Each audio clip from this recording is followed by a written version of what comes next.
What's up, everybody?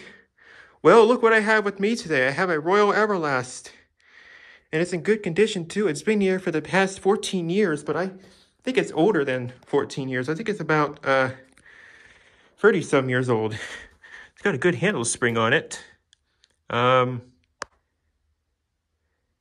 we will go ahead and turn this thing on, give you a demo of it running. Now, I would like to warn you, this thing is extremely loud when it's running, so headphone users or those with sensitive hearing, I would advise turning your volume down for this portion of the video.